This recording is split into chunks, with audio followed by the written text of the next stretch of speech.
क्या हो अगर देश दुनिया को मल्टीपल टाइम्स बड़े खतरों से बचाने वाले ईथन हंट पर खुद ही देशद्रोही का इल्जाम लग जाए और उसे अकेले ही उभरते हुए आतंकवादी संगठन को खत्म करना हो, तो क्या ईथन हंट इस काम को अंजाम देकर अपनी बेगुनाही साबित कर पाएगा? आइए जानें आज की मूवी एक्सप्लेनेशन में, जिसका नाम है मिशन इम्पॉसिबल रोग नेशन, आपके और हमारे प्यारे से चैनल मूवी हाउस पे। तो आप ही हो। मैंने किससे सुने हैं, सारी तो सच नहीं हो सकती।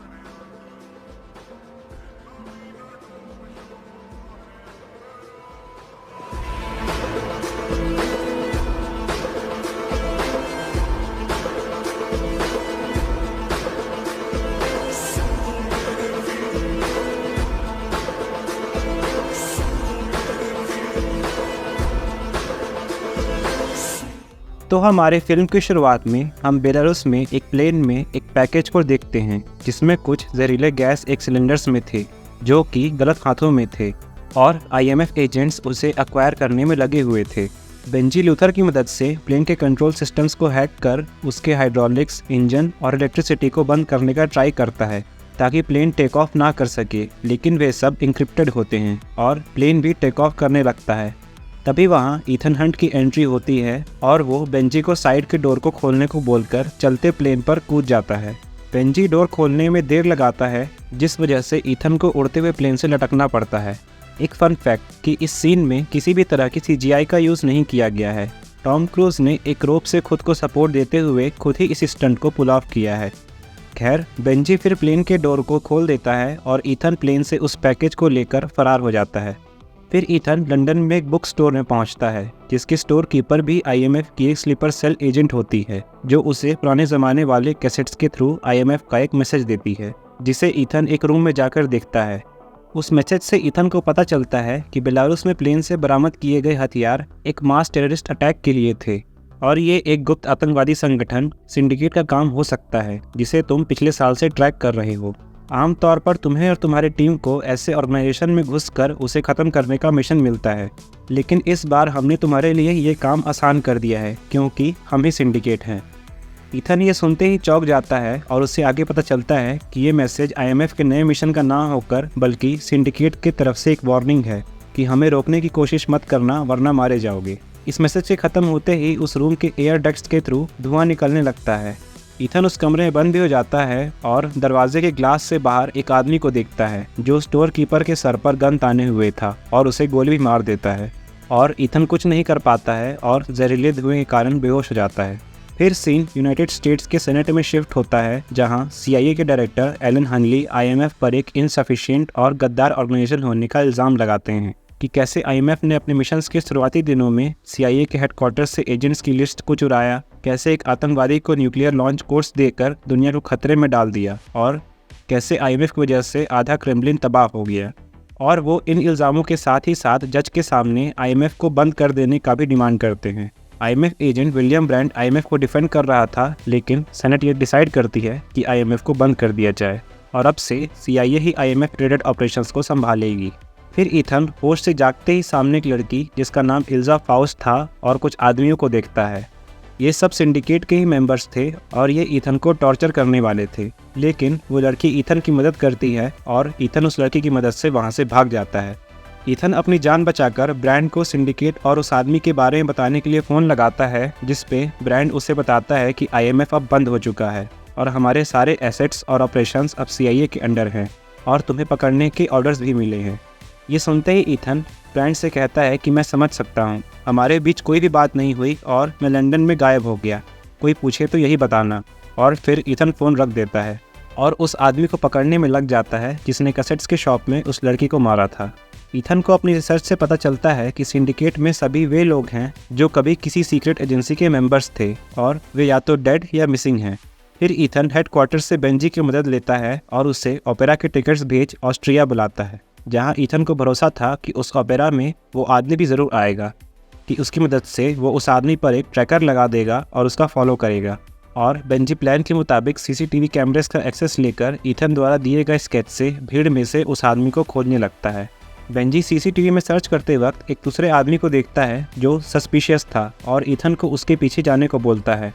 ईथन उसका पीछा करता है और पीछा करते वक्त उसे इल्जा भी दिखती है जो वहाँ ऑस्ट्रिया के चांसलर को मारने आई थी, और वो आदमी इल्जा को मारने आया हुआ था इन केस अगर वो चांसलर को ना मारे। ईथन उस आदमी से भिड़ंत में लग जाता है और वहीं बेंजी लाइटिंग रूम में एक और आदमी को सिक्योरिटी गार्ड के भेस में देखता है जो चांसलर पे गन ताने हुआ था। ईथन उस आदमी को मारकर उसे गन को ग्रैब कर चांसलर के शोल्डर में शूट कर देता है, जिससे वो इल्जा और सिक्योरिटी गार्ड के भेस वाले आदमी के हाथों मरने से बच जाता है और इल्जा वहाँ से भागने लगती है और ईथन भी उसका पीछा कर इस एस्केप में उसकी मदद करता है। वे जैसे ही ओपेरा हाउस से बाहर आते हैं उनके सामने ही चांसलर की गाड़ी ब्लास्ट हो जाती है और वे मारे जाते हैं। वहीं बेंजी तुरंत उनको कार में भगाकर लेने आ जाता है और ईथन और इल्जा कार में बैठ जाते हैं। ईथन इल्जा की तलाशी लेता है और एक लिपस्टिक के शेड को अपने पास भी रख लेता है और बताता है कि मैंने तुम्हें पहली बार में ही पहचान लिया था, तुम ब्रिटिश इंटेलिजेंस MI6 के लिए काम करती हो ना, ऐसी क्या नौबत आ पड़ी जो तुम चांसलर को मारने चली थी। तो इल्जा बताती है कि मेरा इरादा सिर्फ उन्हें घायल करने का था ताकि मैं उन्हें हॉस्पिटल ले जाते वक्त बचा लूं और उन दो आदमियों का मुझसे शक खत्म हो जाए। तो ईथन पूछता है कि वे सिंडिकेट के आदमी थे, जिसपे इल्जा कहती है कि हाँ, एक चांसलर को मारने के लिए और एक मुझे इन केस मैं उन्हें धोखा दूं तो, और वो कार बॉम्ब बैकअप था एंड ये मिशन उनका ट्रस्ट वापस गेन करने के लिए था जो मैंने पिछली बार तुम्हारी जान बचाते वक्त गवा दिया था। तो ईथन इल्जा को स्केच दिखाकर पूछता है कि कौन है ये। तो इल्जा कहती है कि हम दोनों ही सिंडिकेट को ख़त्म करना चाहते हैं और तुम मेरी मदद कर सकते हो। तभी एक कार उनका पीछा करने लगती है और इल्जा ईथन की कार से कूद जाती है ताकि फॉलोअर्स को ऐसा लगे कि वो कार से फेंकी गई है।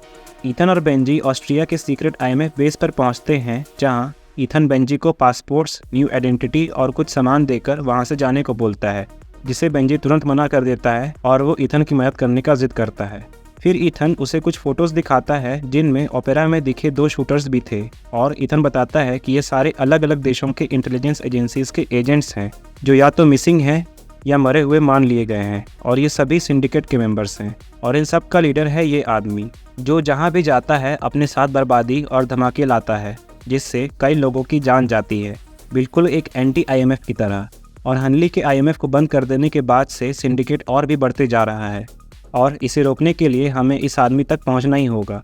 तो बेंजी कहता है कि अब हम उस तक कैसे पहुंचेंगे, जिस पे ईथन बोलता है कि इल्जा के थ्रू। उसने कहा था कि हमारे पास उसे खोजने के लिए सब कुछ है और वो उस लिपस्टिक में से एक पेन ड्राइव निकालता है जिसे ईथन ने इल्जा से लिया था। उधर इल्जा उसी आदमी के पास जाती है जो सिंडिकेट का हेड है और उसका नाम था सोलोमन लेन और उससे कहती है कि तुमने मुझे मेरा काम ठीक से करने नहीं दिया। अगर आज तुम ओपेरा में 2 आदमियों को बंदूक ताने मेरे पीछे नहीं रखते तो मैं तुम्हारा काम कर देती, जिसपे वो कहता है कि तुमने ईथन हंट को 2 बार बच के जाने दिया। तो इल्जा कहती है कि अगर तुम्हें मुझ पर शक है तो मुझे मार दो। तो लेन उसकी तरह बंदूक चलाकर अपने ही आदमी को मार देता है और पूछता है कि ईथन मेरे बारे में क्या जानता है। तो इल्जा बताती है कि उसे मोरक्को के पावर प्लांट के बारे में पता है। तो लेन बोलता है कि ढूंढो उसे और इल्जा कहती है कि वो खुद ही मुझे ढूंढेगा, मैंने सुराग छोड़ दिया है।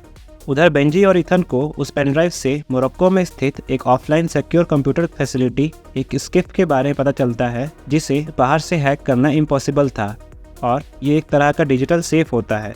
और ईथन और बेंजी उस पेनड्राइव से इल्जा का पता लगाकर मोरक्को पहुंच जाते हैं जहां एक रिजॉर्ट में उनकी मुलाकात इल्जा से होती है जो पानी में कुछ देर सांस रोकने की प्रैक्टिस कर रही थी। उधर ब्रांड ईथन को CIA से पहले खोजने के लिए लूथर को अपने साथ जोड़ लेता है ताकि CIA उसे खोजकर मार ना दे।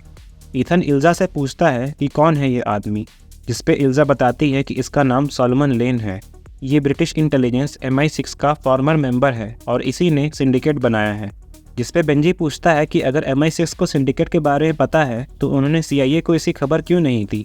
तो ईथन बताता है कि क्योंकि वो ये नहीं चाहते कि दुनिया को पता चले कि सिंडिकेट की शुरुआत उन्हीं के फॉर्मर एजेंट ने की है।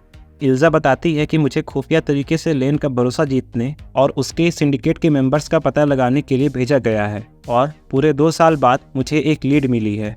लेन के पास एक डिजिटल लिस्ट है जिसमें उसके आदमियों की पहचान, उसके आतंकी कामकाज और सिंडिकेट के फंडिंग की सारी डिटेल्स है और उसके किसी एजेंट ने उसे ब्लैकमेल करने के इरादे से वो लिस्ट चुरा लिया और उसे एक सेफ कंप्यूटर फैसिलिटी में रख दिया। और लेन उससे पहले कि उसे वो जानकारी निकाल पाता वो आदमी मर गया, जिससे लेन अब एक सीरियस प्रॉब्लम में है। जिसपे ईथन कहता है कि मतलब लेन के बर्बादी की चाबी एक कंप्यूटर फैसिलिटी में इंतजार कर रही है तो बेंजी पूछता है कि उसने अभी तक किसी को वो लिस्ट लेने के लिए क्यों नहीं भेजा, जिस पे इल्जा बोलती है कि भेजा है ना मुझे, और ये काम बिल्कुल नामुमकिन है। जिस पे ईथन भाई साहब एक स्माइल देते हैं।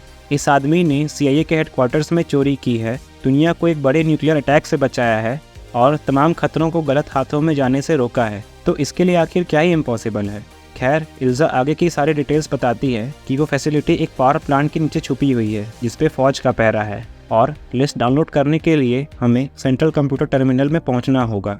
टर्मिनल तक पहुंचने के लिए मेन गेट पे ID और लिफ्ट पे फिंगरप्रिंट पास कराकर टोटल 3 लॉक्स को खोलना होगा। लेकिन ये इतना आसान भी नहीं है। तीनों लॉक्स को खोलने के बाद टर्मिनल तक पहुंचने के लिए हमें गेट एनालिसिस से गुजरना होगा। गेट एनालिसिस एक फुल बॉडी स्कैन होता है जो रजिस्टर्ड लोगों के चलने के तरीके, उनके एक्सप्रेशंस और हाव भाव को स्कैन करता है, और अगर इससे पार होने वाला सिस्टम रजिस्टर्ड नहीं है और ये स्कैन फेल हुआ तो तुरंत वो आदमी पकड़ा जाता है। तो किसी तरह का मास्क तुम्हें बचा नहीं सकता।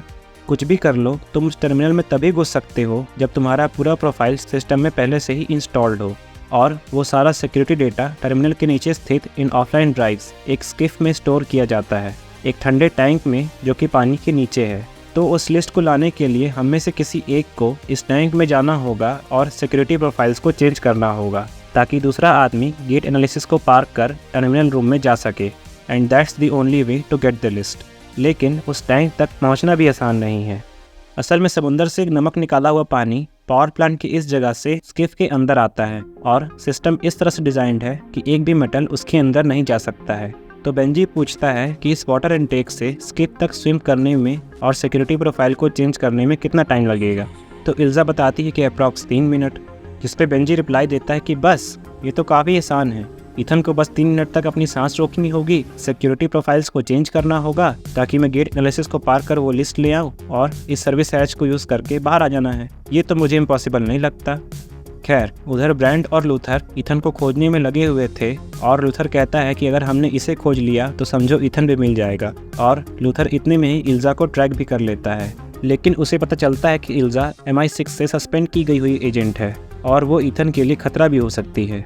उधर इल्जा और ईथन स्किफ तक पहुंचने वाले वाटर इनटेक तक पहुंच जाते हैं और बेंजी भी पावर प्लांट के अंदर आ जाता है। ईथन लंबी लंबी सांसें भरकर जंप के लिए रेडी हो रहा होता है। इल्जा उसके ऑक्सीजन लेवल को ट्रैक कर रही होती है और बेंजी एलिवेटर से नीचे सेंट्रल कंप्यूटर टर्मिनल तक जा रहा होता है, और वो ईथन को बताता है कि सिक्योरिटी प्रोफाइल्स स्लॉट नंबर 108 में है, और अगर तुमने 3 मिनट में उन्हें चेंज नहीं किया तो मैं मोरक्को की जेल में पटक दिया जाऊंगा। तो ईथन टाइमर लगाते ही लंबी सांस भर के स्किफ के इनटेक में कूद जाता है। वो पानी के फ्लो से नीचे स्किफ तक पहुंच जाता है, और इल्जा कुछ ही देर में कूलिंग सिस्टम को रिबूट कर पानी फ्लो को बंद कर देती है ताकि ईथन अपना काम कर पाए। ईथन स्किफ में पहुंचकर अपना काम कर रहा होता है, लेकिन वाटर फ्लो के दोबारा चालू हो जाने से उसकी परेशानी और बढ़ जाती है। सिक्योरिटी प्रोफाइल्स उसके हाथ से गिर जाते हैं और पानी के तेज़ बहाव से वो उन्हें उठा भी नहीं पाता है, और ऑक्सीजन के भी कम होने की वजह से उसका दम घुटने लगता है। उधर बेंजी भी तीनों लॉकर्स को एक एक करके खोलकर गेट एनालिसिस पे पहुंचने वाला था। ईथन किसी तरह से उन सिक्योरिटी प्रोफाइल्स को उठाता है और स्लॉट नंबर 108 में लगा देता है, जिससे बेंजी इजीली गेट एनालिसिस को पार कर सेंट्रल कंप्यूटर टर्मिनल में पहुंच जाता है और वो लिस्ट को डाउनलोड करने लगता है। ईथन भी उधर सिक्योरिटी हैच को खोलकर स्किप से बाहर निकलने की कोशिश करता है, लेकिन लैक ऑफ ऑक्सीजन की वजह से वो वहीं बेहोश हो जाता है, और तभी इल्जा वहां आकर उसे बचा लेती है और बाहर ले आती है। वे सभी लोग एक जगह इकट्ठा होते हैं और ईथन को होश में लाते हैं, और ईथन और बेंजी लेन की बर्बादी की चाबी मिल जाने पर खुश हो रहे थे, पर तभी इल्जा उन्हें डबल क्रॉस कर देती है। वो उस लिस्ट को लेकर वहाँ से भाग जाती है, और आगे चल के उसे लेन के आदमी भी मिल जाते हैं जिनके साथ वो वहाँ से भागने के लिए रेडी थी, पर वो उन्हें भी धोखा दे देती है और अकेले ही लिस्ट को लेकर एक स्पोर्ट्स बाइक में भाग निकलती है। ईथन और बेंजी अपनी कार में इल्जा का पीछा करते हैं, और लेन के आदमी भी अपनी अपनी बाइक में उसे चेस करते हैं, और ब्रांड और लूथर भी ईथन को इसी दौरान खोज लेते हैं। ईथन रास्ते में लेन के आदमियों में से एक की बाइक लेकर इल्जा का पीछा करता है, और हमें यहाँ एक ज़बरदस्त बाइक चेस सीक्वेंस देखने को मिलता है।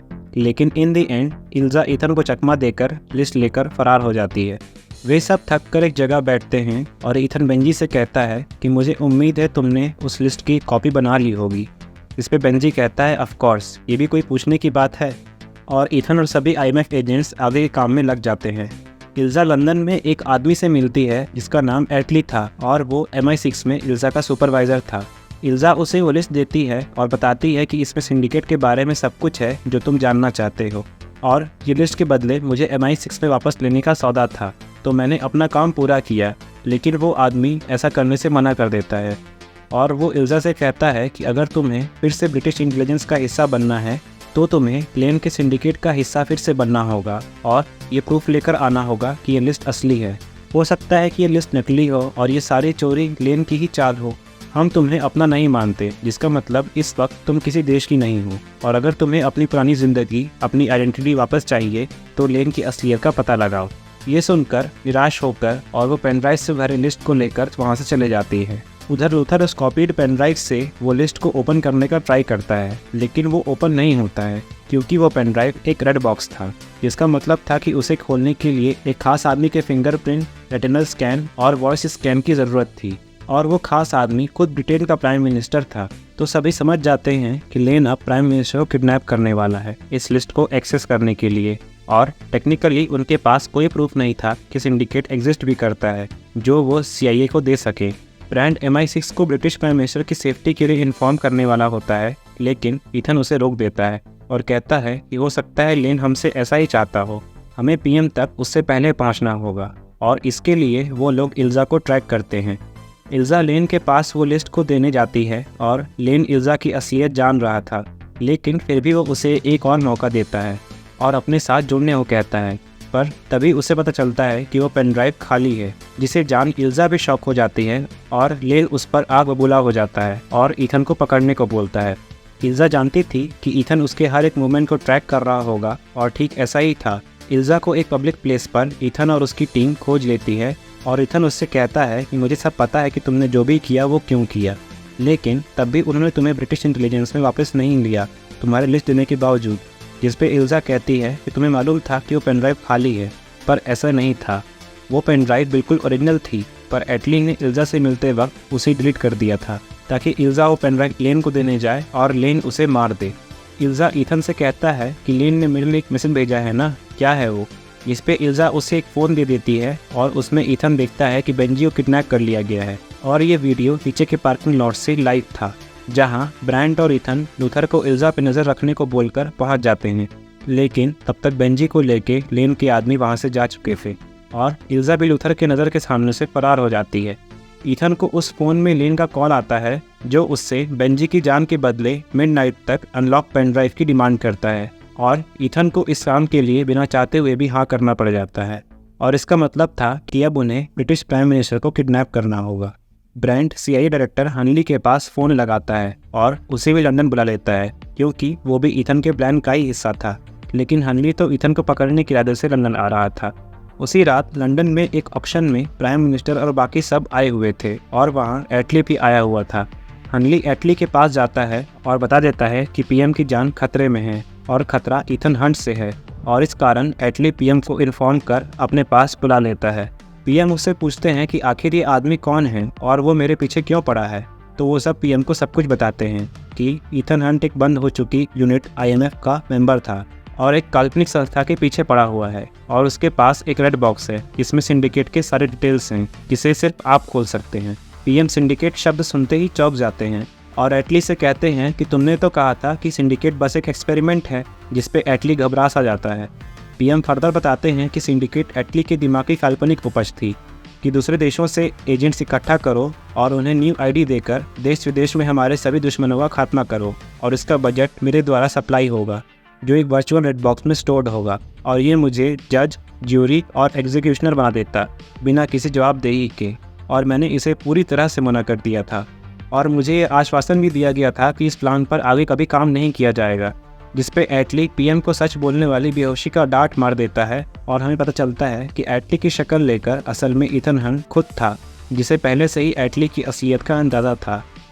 ईथन ब्रांड की मदद से PM के थ्रू उस पेन ड्राइव को खोलता है और उन्हें सारे डिटेल्स मिल जाते हैं। उस पेन ड्राइव में सिंडिकेट की सारी जानकारी के साथ साथ 2.4 बिलियन यूरोस भी थे, जिससे सिंडिकेट दशकों तक चलाया जा सकता था। इतने में वहाँ असली एटली भी आ जाता है और ईथन के द्वारा डांट से वो भी बेहोश कर दिया जाता है। और वो एटली से कहता है कि हमें पता है कि सिंडिकेट तुमने ही बनाया है और लेन ने तुम्हें धोखा दे दिया और तुम अब इसे कवर करने की कोशिश कर रहे हो। इसलिए जब तुम्हें वो पेनड्राइव मिली तो तुमने उसे इरेज कर दिया और इल्जा फाउस्ट को फंसा दिया। इस पे एटली कहता है कि हाँ ये सच है। इस पे हनली को भी रियलाइज़ हो जाता है कि ईथन शुरुआत से सही था। ईथन और ब्रैंड हनली को इन डार्ट्स का एंटीडोट दे देते हैं और कहते हैं कि जब पीएम को सिंडिकेट के बारे में पता चला तो एटली ने उन पर हमला किया, जिस पे पीएम खुद भी बोलता है कि हाँ ये सच है और तभी आपने पीएम की जान बचा ली। जिस पे पीएम कहता है कि सच में बहुत बहुत शुक्रिया। और इससे हनली को ईथन और ब्रैंड का प्लान समझ आ जाता है और उन पर भरोसा हो जाता है। ईथन बाहर आकर लेन से मीटिंग का पता पूछ उसे एक पब्लिक प्लेस पर मिलता है जिसे चारों ओर से लेन के आदमियों ने घेर रखा था और वहाँ इल्जा और बेंजी भी थे, लेकिन बेंजी के साथ एक बॉम्ब भी अटैच था और इल्जा को लेन के पेनड्राइव मिलते ही बेंजी और ईथन को मारने के ऑर्डर्स मिले हुए थे और उसके ऐसा ना करने पर आसपास के सभी लोग मारे जाएंगे। तो बेंजी के थ्रू लेन ईथन से कहता है कि ह्यूमन नेचर मेरा सबसे पसंदीदा हथियार है। मुझे पहले से ही यकीन था कि इल्जा तुम्हें कई बार बचाएगी और आखिरी में धोखा देकर एटली के पास जरूर जाएगी और उस दिन उस लड़की को मारने के बाद तुम मेरे पीछे जरूर आओगे और किसी तरह तुम दोनों मेरी चीज़ लेकर यहाँ तक जरूर पहुँचोगे। जिस पे ईथन कहता है कि मुझे भी तुम पर पूरा यकीन था लेन, लेकिन अब तुम्हारे और आतंक फैलाने से पहले मैं तुम्हें पकड़ के ही रहूँगा। लेन पूछता है कि वो पेनड्राइव कहाँ है, जिस पे ईथन बेंजी के बदले उसे एक बैंक डिटेल्स देकर $50 मिलियन ऑफर करता है और वो डिटेल्स लेजिट थे और लेन को $50 मिलियन मिल भी जाते हैं। तो लेन फिर से पूछता है कि वो पेनड्राइव कहाँ है, तो ईथन कहता है कि ये पैसे जो मैंने तुम्हें दिए हैं वो तो बस एक नमूना है, असली पेनड्राइव मैं ही हूँ। मैंने सारे 2.4 बिलियन यूरोस की डिटेल्स रख लिए हैं और अगर ये बॉम्ब फट गया तो तुम्हें कुछ भी नहीं मिलेगा और पैसों के बिना तुम कुछ नहीं हो। इन शॉर्ट मेरे बिना भी तुम कुछ नहीं हो। तुम्हें लग रहा होगा कि मैं ब्लफ कर रहा हूँ कि मैं पूरे डिटेल्स कैसे रट सकता हूँ। पता लगाने का सिर्फ एक ही तरीका है, बेंजी को जाने दो। जिससे लेन को मजबूरन बॉम्ब को डिफ्यूज़ करना पड़ जाता है और वो अपने आदमियों को कह देता है कि उन सबको ले आओ। तो ईथन इल्जा से खुद पर गन पॉइंट करवा लेता है और कहता है कि अब ये सब खत्म करने का एक ही रास्ता है कि तुम और मैं आमने सामने, बिना शीशे के दीवार के। तुम्हें अगर अपने पैसे चाहिए तो मुझे मार कर निकलवा लेना, लेकिन बेंजी को जाने दो। इस पे लेन कोर्स बोलकर बेंजी को बॉम्ब से फ्री कर देता है और ईथन बेंजी को ब्रैंड और लूथर के पास भेज देता है। लेन के आदमी इल्जा और ईथन को पकड़ने के लिए आगे ही बढ़ते हैं कि वो दोनों सबको चकमा देकर वहाँ से भाग जाते हैं। वो दोनों भागकर आगे बढ़ते हैं और लेन भी ईथन का पीछा करने लगता है और वो पीछा करते करते और ईथन को पकड़ने के लिए डेस्परेट होकर उसकी ट्रैप में फंस जाता है। लेन पूरी तरह से हेल्पलेस था, बिल्कुल ठीक उसी तरह जैसा उसने शुरुआत में ईथन के साथ किया था। और फाइनली IMF सिंडिकेट के लीडर को पकड़ लेती है। ईथन इल्जा को गुड बाय कहकर विदा ले लेता है और वो खुद को ढूंढने का हिंट देकर वहाँ से चले जाती है और वे सब सोलोमन लेन को लेकर CIA हेडक्वार्टर्स चले जाते हैं। CIA के डायरेक्टर हनली, जिसने कुछ समय पहले ही IMF को बंद करवाया था, खुद सेनेट के सामने IMF को रीस्टैब्लिश करने की डिमांड करता है और वो खुद भी IMF का सेक्रेटरी बन जाता है और ये फिल्म और ईथन हंट का एक और इम्पॉसिबल मिशन खत्म हो जाता है। अगर आपको ये मूवी एक्सप्लेनेशन अच्छा लगा तो कमेंट के माध्यम से हमें ज़रूर बताएं। साथ ही साथ मूवी के फेवरेट पार्ट और अपने मूवी सजेशंस भी ज़रूर लिखें। इस वीडियो को लाइक और मैक्सिमम लोगों से शेयर कर हमें ग्रो होने में हेल्प करें और हमारे चैनल को भी ज़रूर सब्सक्राइब करें। इस मूवी सीरीज़ के पिछले पार्ट्स के एक्सप्लेनेशंस को देखने के लिए इस प्लेलिस्ट पे क्लिक करें और हम आपसे अगली मूवी एक्सप्लेनेशन के साथ जल्द ही मिलेंगे। Till then take care and bye bye.